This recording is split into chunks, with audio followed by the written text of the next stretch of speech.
When MoNique took the stand on day 6 of the Diddy trial, what was once thought to be a decades-long Hollywood feud abruptly turned into a federal testimony. Like other reporters, they hurried in whispers, wondering what Bombshell would be revealed next. And the relationships she established with Diddy, Tyler, Perry, Oprah Winfrey, and Bishop T.D. Jakes left the courtroom in a state of shock. She brought more than just words. She brought timelines, receipts, recordings, and the type of reality that made people pay attention. For the first time ever, MoNique was permitted to speak under oath. The gallery was already full before the doors even opened on day 6, and reporters lined the hallway in anticipation of whatever headline might be revealed. What they didn't anticipate was that what she's been warning us about for years, and what she said changes everything we thought we knew about this trial. The air intensified when MoNique, the Oscar-winning actress, comedian, and vocal critic of Hollywood, strode in softly but confidently via the side entrance. Prosecutors shuffled papers with new haste, although her name was not on any anticipated witness list, yet her legal team exchanged glances. The energy in the room changed when she took the stand. Diddy, wearing a charcoal suit, leaned in toward his lawyer and whispered, looking slightly confused. Although cameras were not permitted in the room, sketch artists managed to capture the moment when his usual stoicism faltered, causing a slight twitch in his. Her voice was firm from the first word. "I was asked here to speak the truth, and that's what I intend to do for years." Her eyes tightened, and his jaw technique sat up straight. She had warned the world about what happened behind the velvet curtains of Hollywood, and she had told stories about being blackballed by Tyler, Perry, Oprah. She was upset that she was overreacting, but now that she was sitting under oath in a federal courtroom, those same warnings were being taken very seriously. The judge allowed her to read from a timeline she had created that detailed her personal interactions with prosecutors, nodded along with some already citing notes from Cassie Ventura's earlier testimony. And suddenly the trial wasn't just about the particular dates of meetings, phone calls, broken promises, and offers made in back rooms under the pretense of opportunity about Diddy anymore. MoNique's second statement was directed at Tyler Perry rather than Diddy directly, and it struck like a rocket. She recounted a private conversation she had with Perry in 2018, in which he acknowledged that her expulsion from Hollywood had been unfair. "He told me he was mistaken, MoNique." When asked who he was referring to, MoNique looked straight at the jury and said, "Puff, that's who he was worried about." He testified that he would issue a public apology, but he never did. Instead, she claims Perry told her that if he did, it would blow back on people who weren't prepared to be exposed. Even the prosecution team exchanged glances as courtroom watchers gasped, saying, "This wasn't just drama, this was possible evidence of industry-wide collusion." The technique went further, saying that Perry informed her he couldn't risk it. She then showed a written transcript of a call recording in which Perry informed her, "There are things going on that I can't be connected to publicly. We've all seen things at Puff's parties that we're not supposed to talk about." The judge approved the transcript because there were too many people bound by too many NDAs. The chilling realization that several Hollywood elites might have known what was going on at Diddy's events and kept quiet to protect their own brands. Diddy's defense was what made this moment so powerful. Not just the accusation that the audio should be admitted into evidence, but was blocked for the time being pending authentication. Team promptly objected, arguing that MoNique's testimony was speculative. However, the prosecution successfully argued that it gave the necessary context regarding how Diddy was protected for years by silence and reputation management, which may have enabled abuse. Then, the moment that really turned heads, MoNique took "I've been to one of Diddy's parties, and I left because I saw something I wasn't meant to." She testified that in 2006, she received an invitation to a private party in Los Angeles, which she accepted after adjusting her microphone and saying the words that would make headlines by the end of the hour. When she arrived at a huge estate in the Hollywood Hills, a valet took her phone and led her inside. There were candles, R&B music playing quietly, and a rotating cast of men and women were led into back rooms.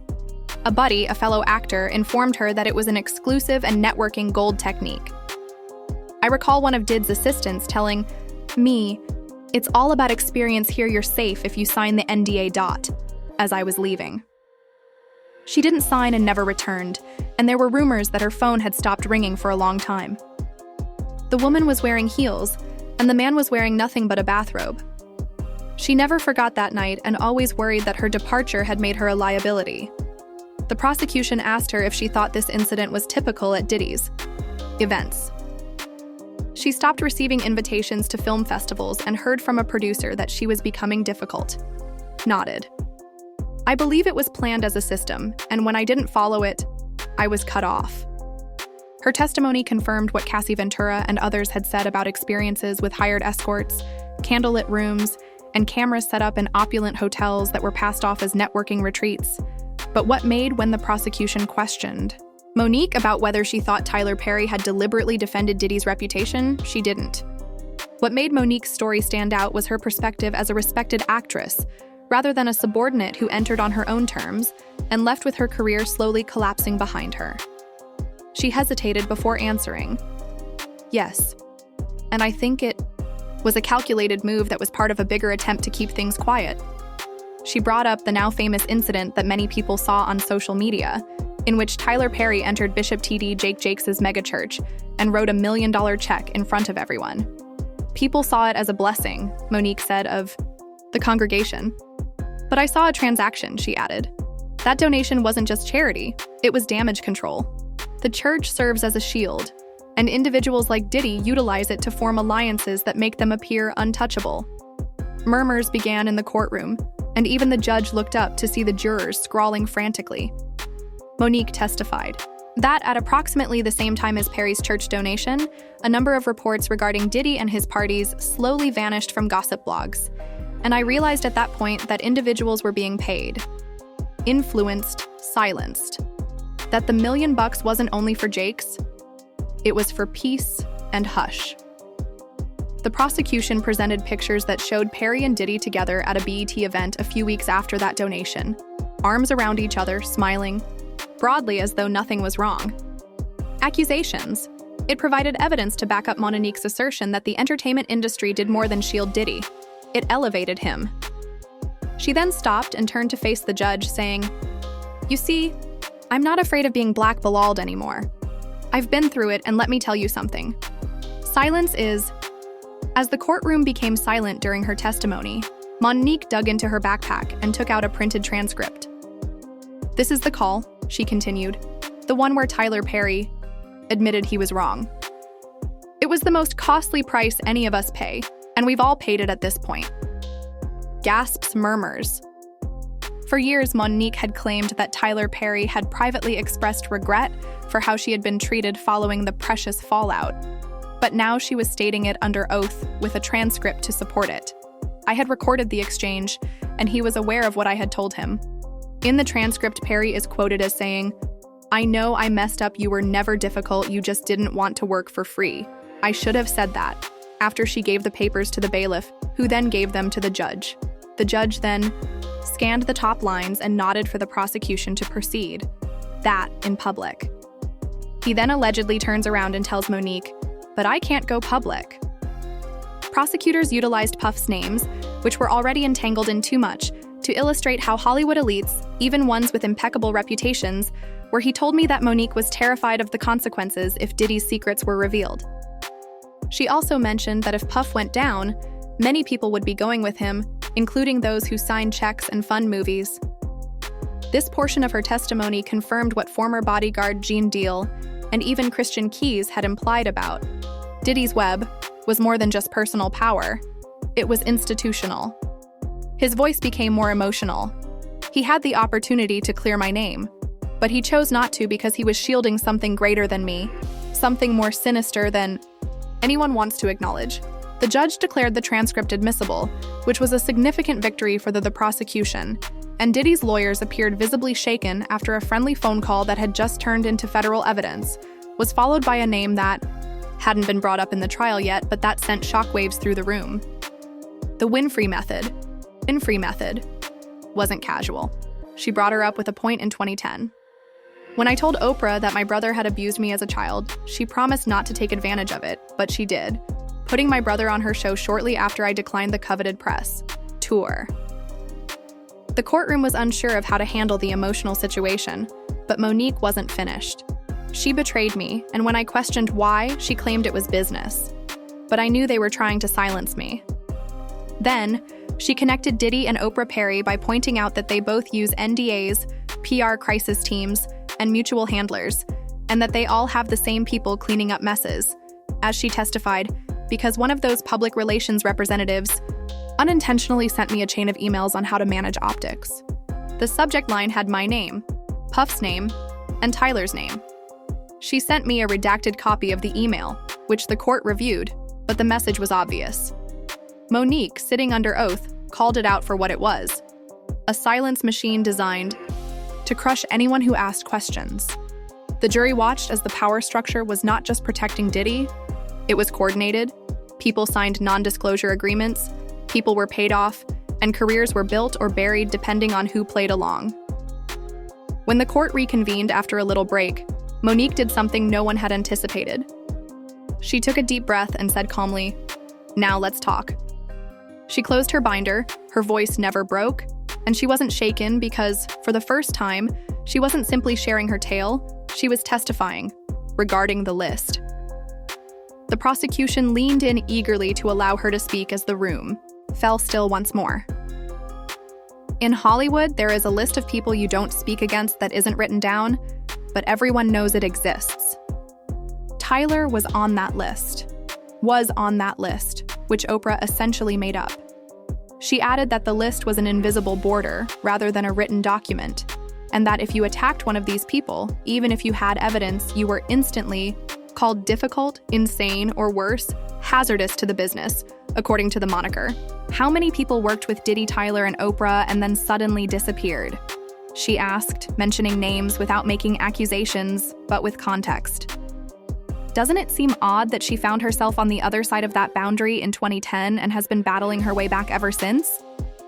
And some of them saw things that they were never supposed to see, she added, lowering her voice as she mentioned stars who had one popular show, one award season buzz, and then disappeared. Some of them didn't play the game, while others said, no. Although she didn't say it was Tyler Perry, the court allowed her to read a brief statement from a former actor who had it redacted for protection. The statement described a retreat hosted by a powerful male filmmaker where phones were taken, contracts were signed, and strange rituals were observed. MoNique's message was clear. The industry wasn't protecting art.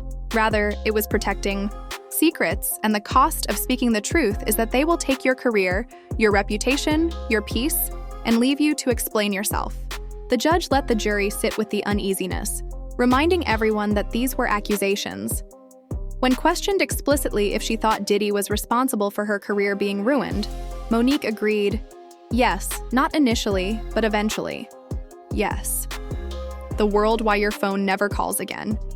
And it wasn't until years later that she clarified that I realized how profound it was. A junior executive who had worked at Revolt TV, Diddy's media business, called her after the pricey campaign debacle when the blackballing started. He informed her, quote, "You rubbed the wrong people. It's not just about Tyler and Oprah." Puff dislikes the executive implied that Perry's team had approached Diddy for potential project agreements, according to the court's leaned-in technique testimony. The arrangement was straightforward. She claimed that they wanted access to Puff's platforms, and that I was the barrier. She also claimed that several meetings between Diddy and Perry had a private meeting that she later learned about through mutual contacts.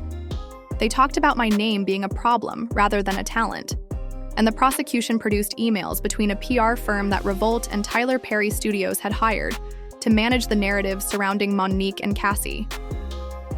When the court first witnessed a direct digital connection between the two women's reputations being carefully manipulated simultaneously, Ventura went on to say that she thought her difficult label was purposefully spread, using it like a virus to infect a casting director.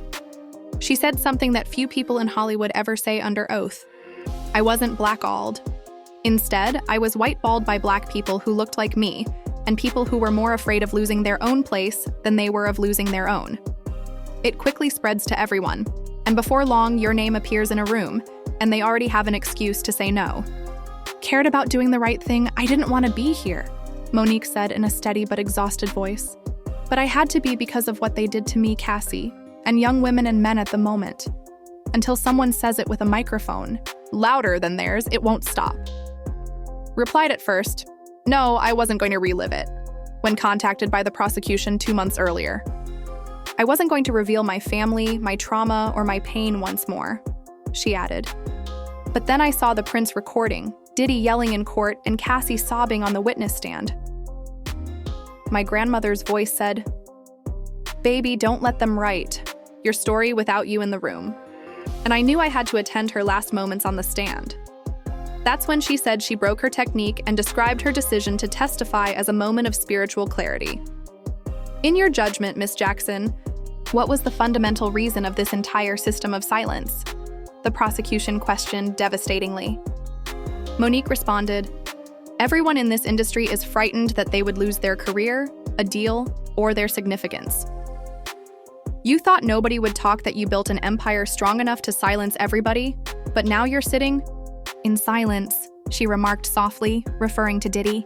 "To tell the truth, because people like Puff, Tyler, and yes, Oprah, have made it very expensive to do so." The gallery surged, not with loudness but with energy, as she left the courtroom. Reporters described Diddy as visibly disturbed, his hands shaking, and his lawyer whispering angrily. "Silence, and I hope you finally hear us," she said. No one anticipated what happened as MoNique locked eyes with the defense and muttered the name that hadn't been formally stated once during the trial. MoNique Black Bilal, who had been the most powerful voice in the trial for more than 10 years, had suddenly become the most powerful voice in the courtroom. Tyler Perry, the last 5 days weren't a scream or a dramatic moment. Rather, it was quiet control, like someone finally taking a loaded gun out of a locked drawer. If you want to talk about power or silence, ask Mr. Perry why I was blackballed for refusing to work for free, and then notice who was standing next to him. The courtroom initially appeared perplexed. Tyler Perry wasn't on trial, and his name wasn't in the indictment. However, MoNique's implication wasn't about legality. Rather, it was about culture, the system, and who protected whom. "He never did anything to assist me, but he made calls to ask the producers, ask the agents, ask Lee Daniels, I have the call logs." She proceeded to display a folder that had not yet been entered into evidence. The defense promptly protested, but it was too late. The jury had already heard it a significant amount of the time.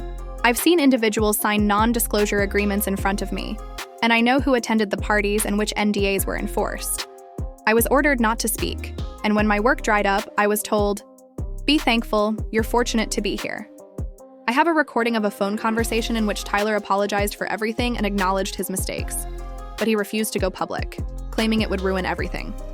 She then said something that stunned even the prosecution. "I'm done protecting men who never protected me that single," she said. Mary didn't just point a finger at Diddy, she pointed it at the entire system of power that enabled him to exist, unchecked. This comment struck a deeper chord than any exhibit the courtroom had heard that week. Hollywood itself, as well as the first jurors in the trial, were looking beyond the man seated at the table of defense. They were examining all those who provided assistance. He stayed,